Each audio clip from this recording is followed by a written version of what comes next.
Hi everyone, it's Rachel and this is pretty much the last instalment in my Planner Review 2016 series, and it is a Plum paper planner. First of all, can we just take a moment to just look at the covers and go, wow, aren't they beautiful? So Plum paper, I ordered this from their website rather than their Etsy shop because they do have their own website now, and I chose a 2016-17 planner, so a 12-month planner to start in June with a couple of extra sections and a coordinating notebook, which I have to say I actually thought this was the same size as the planner, which is my fault because obviously inches and me just don't get on, but I have to say the little notebook is really cute, and I just had notes on the front of it. You can have anything there and there's different options for personalisation, and then I just chose a dot grid for the inside because I'm really liking dot grid paper at the moment. So I had a Plum paper planner a while ago, probably about a year ago, and I have to say they have seriously upped their game. This feels much sturdier, it feels a better product. I love the cover and the changes that they've made there. Previously this laminated bit was actually frosted, so you couldn't really see the cover as clearly as you can now. So you get a laminated section and then you've got your cover, which is really sturdy, and they send some little samples of the material that they make the cover out of and say, you know, try it, see if you can bend it, break it, tear it. I couldn't. So there's the cover.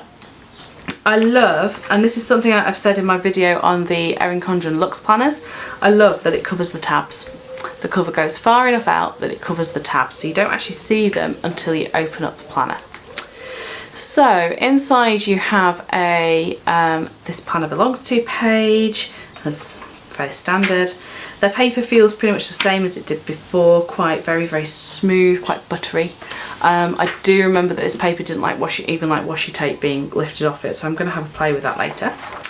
We then get a year's overview for 2016, and the colours are lovely. So each quarter has its own sort of colour family, colour group, and they're reflected in the tabs down the side. So you've got lots of colour going on here. Then got 2017 overview as well, and this will be great for, I mean, I would use like my transparent dots or something just to track out holidays, mark term ending, perhaps birthdays, significant dates.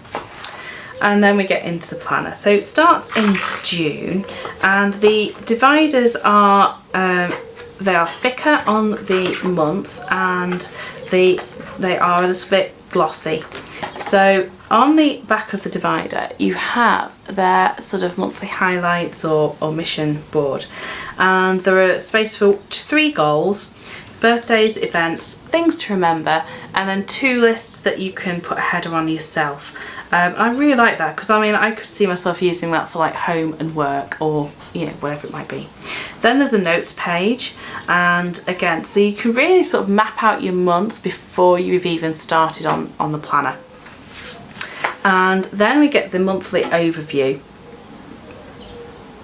So 2 sections for notes down the side. Again, you can choose what headings to put in there. Sunday to Saturday a week, which is fine. I've kind of got used to that with using American planners so often. And then you have your month there. Something I really like about this that I'm noticing now is that there are actually 6 rows going across, which should mean, I'm just going to flick into here, yeah, so there are no shared boxes.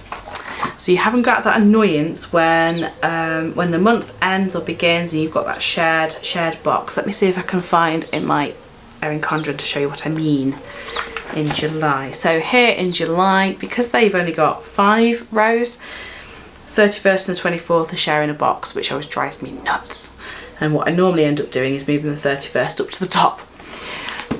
So not a problem with Plum planner. It does mean the boxes are a little bit smaller than they could have been, but it does keep it nice and clean. So then I chose the weekly overview in the vertical layout with lines all the way down. You can choose to have it with boxes. I think you can have the boxes with headers, or you can divide it up into lots of different ways. There's quite a few different layouts. They've also just brought out a new horizontal layout which uses both pages for the horizontal, whereas they had one before where the week was on one side and you had notes on the other. Again, great variety of layouts that you can choose for this. So you've got a little monthly overview there, which I really like, so you can see where you are. Weekly checklist, notes, and then what they do is, regardless of where the month starts, you've always got the full month contained within its tab. So from there to there is going to have the whole of June in it. What happens then is that they grey out the extra days at the start and the end of the month. So you can see them there ready and perhaps note things down, or you can almost end up planning your week twice. So do you see, if you see what I mean, that week is actually there twice, so you can kind of choose what you want to do. For sticker addicts it's perfect, because, you know, potentially 2 weeks of a month you get to do it twice. Woo! I like this little checklist down the bottom, this sort of top 3. I might turn that into things like gratitude or things like that. So moving through, again you can see there what I was meaning about the greyed out bits, and then you've got a notes page at the back. So each month feels really self-contained in this planner.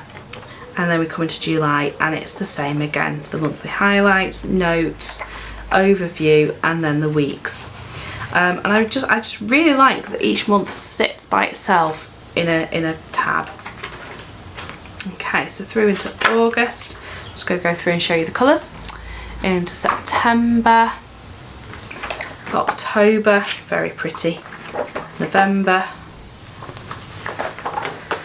December, January, February, we're coming through the purples now, into March, and then April, May, and then it ends because mine is 12 months from now.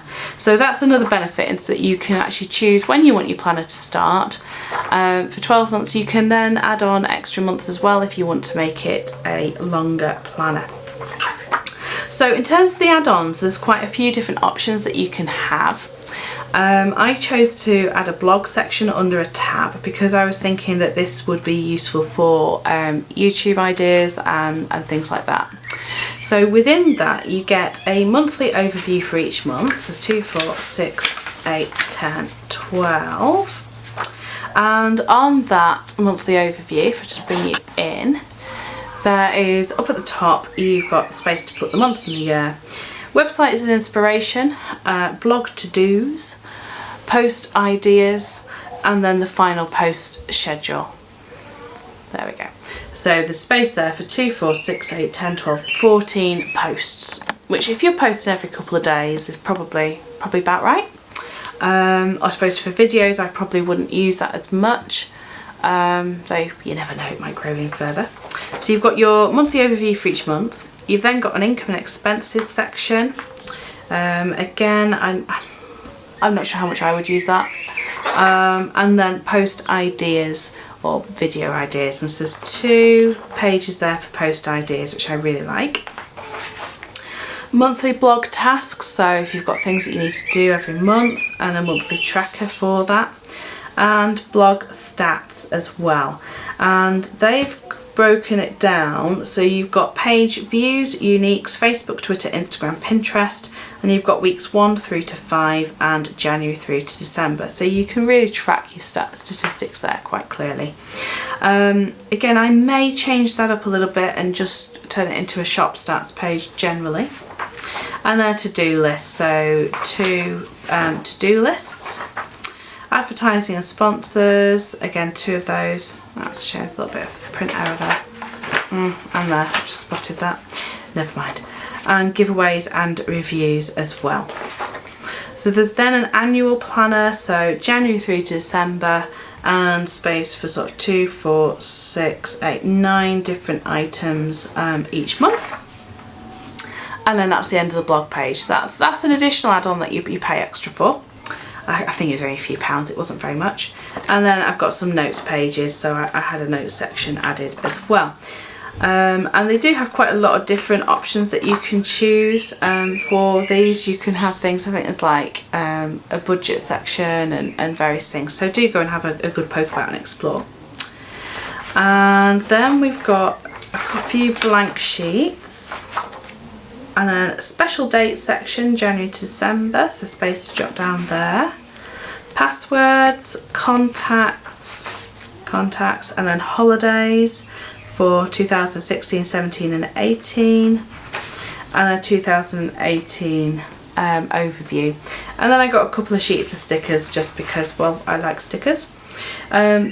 These are, yes, they are quite square, they're not rounded corners at all, you can see there. And they match the colours of the planner. Plum paper columns are just a smidge narrower than Erin Condren ones, but yeah, Erin Condren stickers are going to work absolutely fine, or general planner stickers. There's then a wallet at the back with front and back space, and then it's the back cover and another clear plastic laminate sheet to cover it. So there we go, and I meant to test, does my notes book fit in there? Let's just see. Yes, it does. It does. It's a little bit of a squeeze, but it does fit. So there we go. So that is my Plum paper planner. So I'll leave a link down below for it. Go and have a check out of them. I have to say I am quite impressed with that. I do think they have upped their game recently, and I'm looking forward to having a play in this planner too. So, hope you enjoyed that. Give it a thumbs up if you did. Make sure to subscribe if you're new, because I hope you have enjoyed what you've seen, and make sure you check out some of my playlists. And I shall speak to you again soon. Take care, guys.